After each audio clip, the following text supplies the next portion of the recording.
ನಾನು ಸಕಾರಾತ್ಮಕ ರಾಜಕಾರಣದ ಮೇಲೆ ನಂಬಿಕೆ ಇಟ್ಟುಕೊಂಡು ಬಂದಿದ್ದೇನೆ. ಸಕಾರಾತ್ಮಕ ರಾಜಕಾರಣವನ್ನೇ ಮಾಡುತ್ತೇನೆ. ನಾನು ಮುಖ್ಯಮಂತ್ರಿಯಾದರೂ ಯಾರ ವಿರುದ್ಧವೂ ದ್ವೇಷ ರಾಜಕಾರಣ ಮಾಡಿಲ್ಲ. ಯಾವುದೇ ರೀತಿಯ ಅನ್ಯಾಯವನ್ನು ಮಾಡಿಲ್ಲ. ನಮಗೆ ಅನ್ಯಾಯ ಮಾಡಿದವರಿಗೆ ಒಳ್ಳೆಯದನ್ನೇ ಮಾಡಿದ್ದೇನೆ. ಕಿರುಕುಳ ಅನ್ನುವುದು ನನ್ನ ಜೀವನದಲ್ಲಿಯೇ ಇಲ್ಲ ಎಂದು ಮಾಜಿ ಮುಖ್ಯಮಂತ್ರಿ ಹಾಗೂ ಸಂಸದ ಬಸವರಾಜ ಬೊಮ್ಮಾಯಿ ಅವರು ಹೇಳಿದರು. ಯಾವುದೇ ರೀತಿಯ ಅನ್ಯಾಯವನ್ನು ಮಾಡಿಲ್ಲ. ಯಾರ್ಯಾರು ನಮಗೆ ಅನ್ಯಾಯ ಮಾಡಿದ್ದಾರೆ ಅವ್ರು ಒಳ್ಳೇದನ್ನು ಮಾಡಕ್ಕೆ ಪ್ರಯತ್ನ ಮಾಡಿದ್ದೀನಿ ಹೊರತಾಗಿ ನಾನು ಯಾರಿಗೂ ಕೂಡ ಅನ್ಯಾಯ ಮಾಡಿಲ್ಲ. ಹರಾಸ್ಮೆಂಟ್ ಅಂತ ಒಂದು ಶಬ್ದ ಬಂದಿದೆ. ಹರಾಸ್ಮೆಂಟ್ ಅನ್ನುವಂಥದ್ದು ನನ್ನ ಡಿಕ್ಷನರಿಯಲ್ಲೇ ಇಲ್ಲ, ನನ್ನ ಜೀವನದಲ್ಲೇ ಇಲ್ಲ. ಆದರೆ ಕೆಲವರು ಅದನ್ನು ಉಪಯೋಗ ಮಾಡ್ತಾರೆ, ಮಾಡಿ ಅವ್ರು ಒಳ್ಳೇದಾಗ್ತಿದ್ರೆ ಆಗಿಲ್ಲ. ಕೆಲವರು ನಮ್ದು ಎಷ್ಟರ ಮಟ್ಟಿಗಿದೆ ಅಂತಂದ್ರೆ ನಮ್ಗೆ ಬೈದ್ರೆ ಒಳ್ಳೇದಾಗ್ತದೆ, ಕೆಲವರಿಗೆ ಹಂಗೂ ಉಪಯೋಗ ಆಗ್ತದೆ. ನಮ್ಮ ಮಂದಿಗೆ ನಮ್ಮ ಟೀಕೆ ಮಾಡಿದವ್ರು ಒಳ್ಳೇದಾಗತ್ತೆ, ನಮ್ಮ ಟೀಕೆ ಮಾಡಿರೋರು ಒಳ್ಳೇದನ್ನಾಗಲ್ಲ, ಅವ್ರ ಬ್ಯಾಟ್ರಿ ಚಾಲು ಆಗ್ತದೆ.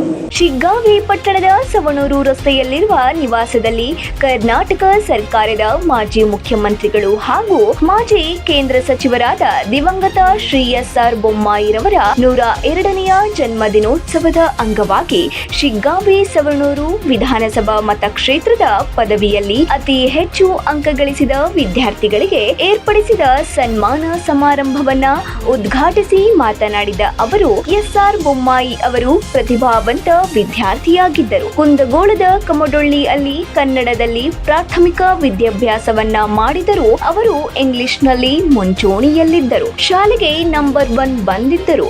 ಅದಕ್ಕೆ ವಿದ್ಯಾರ್ಥಿಗಳಿಗೆ ಗುರಿ ಮತ್ತು ಛಲ ಇರಬೇಕು ಅನ್ನೋದು. ಅವರ ಹೆಸರಿನಲ್ಲಿ ಅತಿ ಹೆಚ್ಚು ಅಂಕ ಪಡೆದ ವಿದ್ಯಾರ್ಥಿಗಳಿಗೆ ಸನ್ಮಾನವನ್ನ ಮಾಡುತ್ತಿದ್ದೇವೆ ಎಂದು ತಿಳಿಸಿದರು. ಪ್ರತಿಭಾವಂತ ವಿದ್ಯಾರ್ಥಿಯಾಗಿದ್ದರು. ಅವರು ಕುಂದಗೋಳ ತಾಲೂಕಿನ ಕಮಡೊಳ್ಳಿಯಲ್ಲಿ ಗ್ರಾಮದಲ್ಲಿ ಬೆಳೆದ್ರು ಕೂಡ ಕನ್ನಡದಲ್ಲಿ ಪ್ರಾಥಮಿಕ ವಿದ್ಯೆ ಮಾಡಿದ್ರು ಕೂಡ ಅಲ್ಲಿ ಕಾಲೇಜಿನಲ್ಲಿ ಇಂಗ್ಲಿಷ್ ವಿಚಾರ ಇದ್ರು, ಅಲ್ಲಿನೂ ಕೂಡ ಮೊದಲನೇ ರ್ಯಾಂಕ್ ಬರ್ತಾ ಇದ್ರು.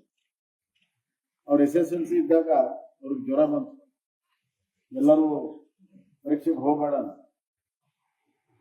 ತೆಗ್ಗಿನ ಮನೆ ಅಂತ ಡಾಕ್ಟರ್ ಇದ್ರು, MBBS ಡಾಕ್ಟರ್ ಅವರು. ಆದ್ರೂ ಕೂಡ ಭಾರಿ ಧೈರ್ಯ ಕೊಡ್ತಿದ್ರು ಎಲ್ಲ ಪೇಷಂಟ್ಗೆ. ಅವ್ರು ಹೇಳಿದ್ರೆ, ಸೋಮಣ್ಣ ನೀನು ಪರೀಕ್ಷೆ ಬರೀ ನಾವು ಇಂಜೆಕ್ಷನ್ ಕೊಡ್ತೀನಿ, ನೀನು ಪರೀಕ್ಷೆ ಬರೀ ಹೋಗ. ಒಂದು ಇಂಜೆಕ್ಷನ್ ಕೊಟ್ಟರು ಪರೀಕ್ಷೆ ಮ್ಯಾಥಮೆಟಿಕ್ಸ್ ಬರೆಯಕ್ಕೆ ಕಷ್ಟ ಆಗ್ತಿತ್ತು ಅವ್ರಿಗೆ. ಆದ್ರೆ ಅದನ್ನ ಹೆಂಗ್ ಮಾಡ್ಬೇಕು ಅಂತ ಎದುರುಗಡೆ ಅವ್ರ ಫ್ರೆಂಡ್ ಇದ್ರು, ಬಸಟಪ್ಪ ವಾಲಿಯರ್. ಅವ್ರು ಓದ್ತಿದ್ರು, ಅದು ಮ್ಯಾಥಮೆಟಿಕ್ಸ್ ಓದಿದ್ರು. ಇವ್ರು ಕೇಳಿದ್ರು, ಪರೀಕ್ಷೆ ಹೋಗಿ ಬರೆದ್ರೆ ಇಡೀ ಶಾಲೆಗೆ ನಂಬರ್ 1 ರ್ಯಾಂಕ್ ಬಂದಿದ್ರು. ಬಸಟಪ್ಪ ವಾಲಿಯರ್ ಜಾಸ್ತಿ ಮಾಡಿಸ್ಕೊಂಡು. ಇದನ್ನ ಯಾಕೆ ನಮ್ಮ ಮಕ್ಕಳಿಗೆ ಹೇಳ್ತೀನಿ ಅಂತಂದ್ರೆ, ನೀವು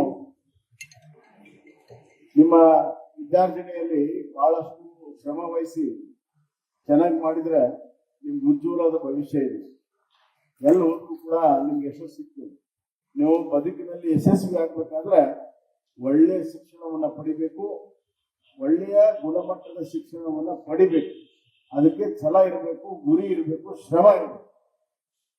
ಈ ಸಂದರ್ಭದಲ್ಲಿ ಭಾರತೀಯ ಜನತಾ ಪಾರ್ಟಿಯ ಶಿಗ್ಗಾವಿ ಮಂಡಳದ ಅಧ್ಯಕ್ಷರಾದ ವಿಶ್ವನಾಥ್ ಹರ್ವಿ, ಸವಣೂರು ಮಂಡಳದ ಅಧ್ಯಕ್ಷರಾದ ಶಿವಪುತ್ರಪ್ಪ ಕಲಕೋಟಿ, ಹಾವೇರಿ ಗ್ರಾಮೀಣ ಮಂಡಳದ ಅಧ್ಯಕ್ಷರಾದ ಮಾರುತಿ ಗೊರವರ್, ಜಿಲ್ಲಾ ಪ್ರಧಾನ ಕಾರ್ಯದರ್ಶಿಗಳಾದ ನೀಲಪ್ಪ ಚವಡಿ, ಜಯಣ್ಣ ಹೆಸರೂರ್, ಮುಖಂಡರುಗಳಾದ ಗವಿಸಿದ್ದಪ್ಪ ದ್ಯಾಮಣ್ಣನವರ್, ಶಿವಾನಂದ ಮ್ಯಾಗೇರಿ, ಟಿಎಸ್ ಮಾಳಗಿ, ಸುಭಾಷ್ ಗಡ್ಡಪ್ಪನವರ್, ಗಂಗಣ್ಣ ಸಾತಣ್ಣನವರ್, ದರೆಪ್ಪ ಗೌಡ ಪಾಟೀಲ್, ತಿಪ್ಪಣ್ಣ ಸಾತಣ್ಣನವರ್ ಸೇರಿದಂತೆ ಹಲವಾರು ಪ್ರಮುಖರು, ವಿದ್ಯಾರ್ಥಿಗಳು ಹಾಗೂ ಮುಖಂಡರು ಮತ್ತು ಕಾರ್ಯಕರ್ತರು ಉಪಸ್ಥಿತರಿದ್ದರು.